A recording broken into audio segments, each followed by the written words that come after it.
it's Sean Cassidy here from the Sagamore Communications Department. We're here with Melanie and Patricia. How are you today, Melanie and Patricia? Very good. Good, thanks. Thanks for taking the time to speak to us. We really appreciate it. So Melanie, can you please give us a brief background of COVID-19 in Sagamore? Sure. So in December of 2021, or I guess late November, that's when we had our first case of COVID-19, and it spread pretty quick in the community.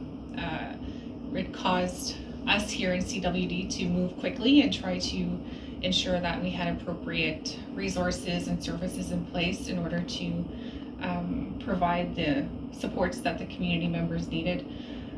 So since then, we've had those in place. We've adapted and adjusted where required.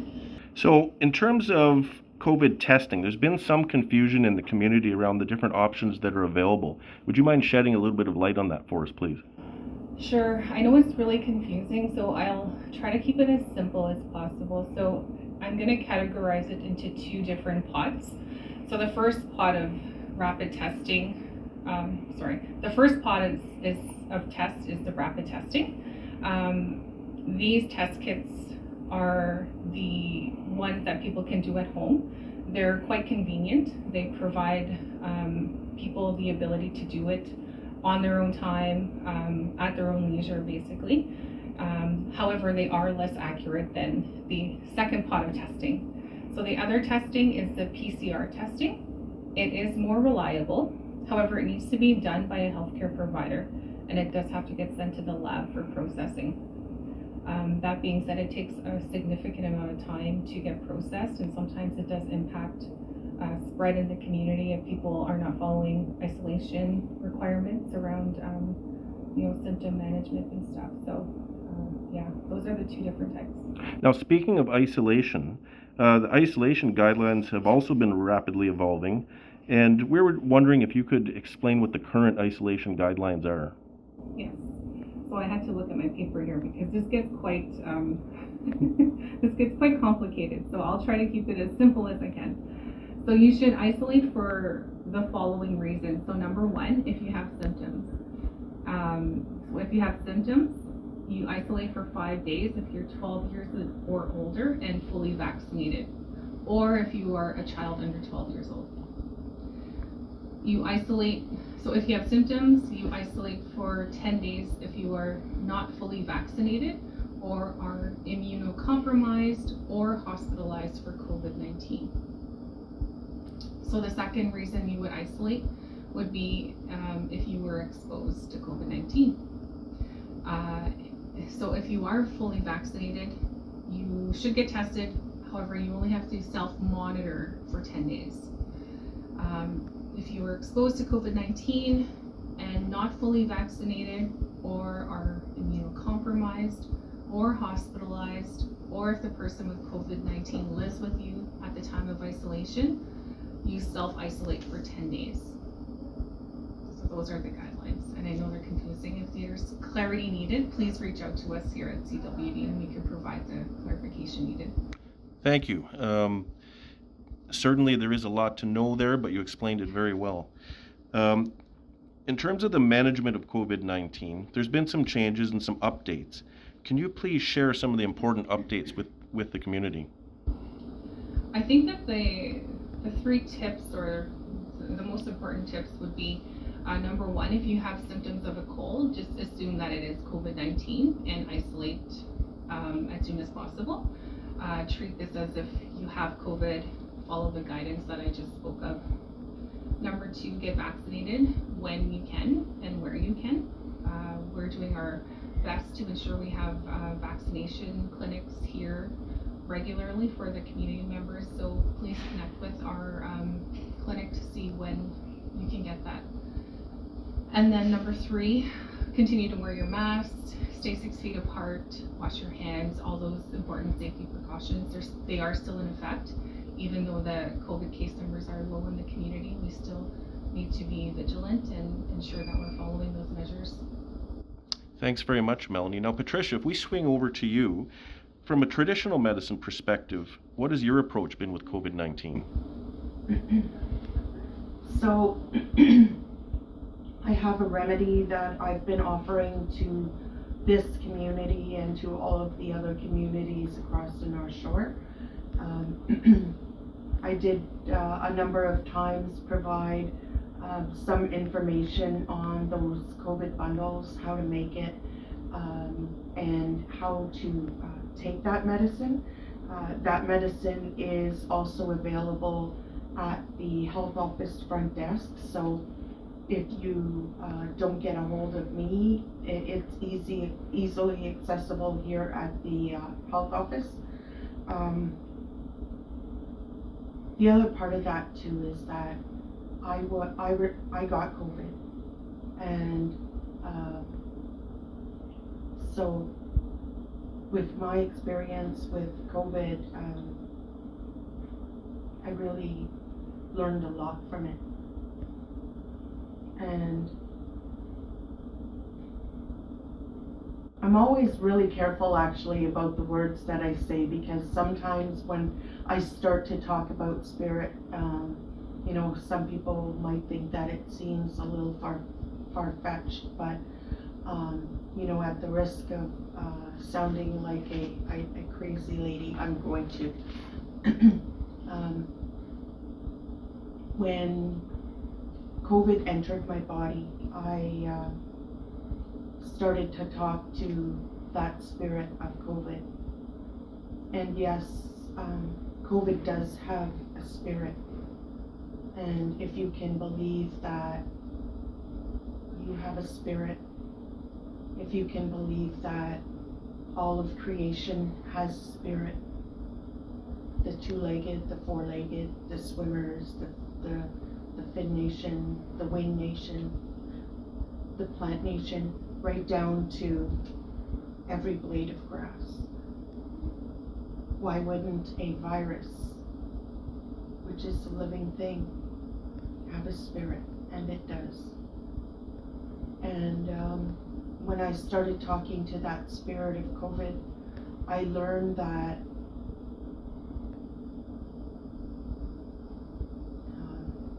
we prayed for this in a way. And I'll talk about my own experience. Back before Christmas, I was headed for burnout. I wasn't headed for burnout, I was burnt out, and for a length of time. And I was feeling tired, I was feeling negative, I was really starting to lose my compassion for people, for my job, for what I love to do. And I know that I myself asked, and not in a good way, give me a break. I need a break. And I know that a lot of people in the world are praying for the same thing. Give me a break, I need a break. I wish I had more time at home. I wish I could work from home. And you hear people say this all the time prior to COVID. And to be honest, I'm so thankful that when COVID came into my family, into my home, that it was very kind and gentle. I could have been very sick, but I wasn't. And I know that part speaks to that vaccination that I received, that I was double vaccinated. And I know that without those vaccinations that I could have been very unwell. And same with my father and my brother.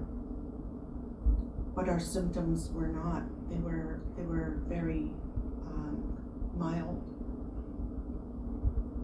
And as I had mentioned, I was really feeling burnt out before getting COVID. And when I had COVID, I woke up in the morning with a headache. So the other part of that too is that they say when you have symptoms of flu, but from the beginning of time for COVID, they said that it started here, that it affects your respiratory system, but it wasn't like that for me. This virus has changed. And so I woke up with a really bad headache, and I'm finding that a number of people that have gotten COVID in the last little while, it has started with headache or sinus. So this virus has evolved.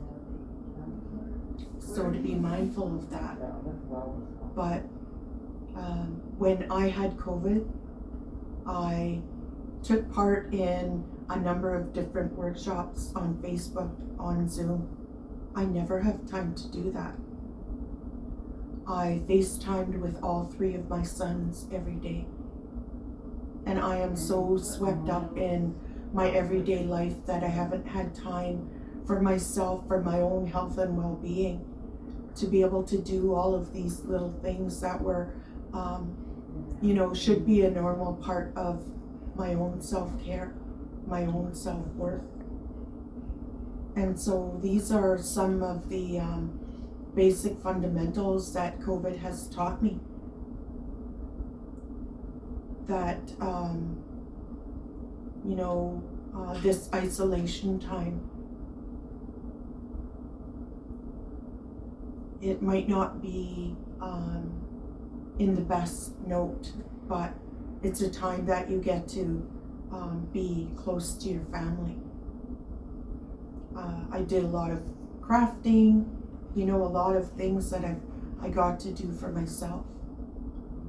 And so I learned that the world has been inundating our Creator, our grandmothers and grandfathers, and the universe with prayer, asking for help, and not in a good way.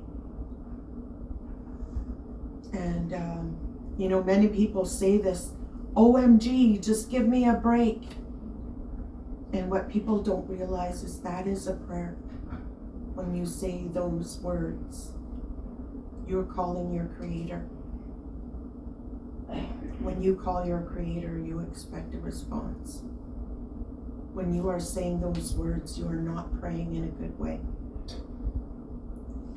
So, I could give a lot of examples. I don't want to speak for all day, but I think it's important that we are mindful of, first of all, the way we pray. That we are mindful of this virus, even though it feels like a negative thing. It's the universe's way of correcting so many different things, the simple fact of family togetherness, self-care, all of these sorts of things, right? And the other thing too is that now that I've had COVID, it doesn't mean that I can lower my standards. For me, it means that I need to up my game, because I got COVID at home. And, we go out there, and as soon as I get to my car, I am with the hand sanitizer. If I go into a store, hand sanitizer, my mask, keeping my distance, doing all of these things to protect myself. But we have to protect ourselves at home too, right? So, I can go on. I'm not going to. I'm just going to say that people have also said to me, now that you got COVID, you don't need to get the booster because you've developed a natural immunity. Not me. I am going to be, as soon as my 30 days are up, I'll be getting my booster. And the 4th and the 5th and whatever it takes for me to make sure that I am safe, that I am keeping my family safe, my loved ones, my community, and all of you. I'll do what I have to do to protect us all. So if you had one major piece of advice that you'd like to give the community, Patricia, would you be able to share that with us, please? That is it. Don't lower your guard. It's Okay. important that we do everything that we can to ensure our safety for ourselves, for our family, for our community. I know that there are things going on in the world right now with this convoy that happened, and people talking about how that booster is all about having, the freedom to say no. But that booster is all about us having the freedom to be together. Thank you for that. Now, just in summary, if somebody wanted to blend a traditional medicine practice with the other mainstream medicine, is that something that they can do here at the CWD? Yeah. So there are ways that you can use Western and traditional medicine, and I only use the cough, cold, flu, COVID tea. It was great for me. My symptoms are mild, so I didn't even really get sick, but had I, as soon as I woke up with that headache, I started with the tea right away. Did that help me? Maybe. Because it does help with prevention as well. So, by all means, and if people ever have questions, like, I'm a phone call away. Well, thank you very much for your time, Patricia. Thank you, Melanie. We really appreciate it. And we'll be back in the next couple of weeks with another installment and update. Thank you. Thank you.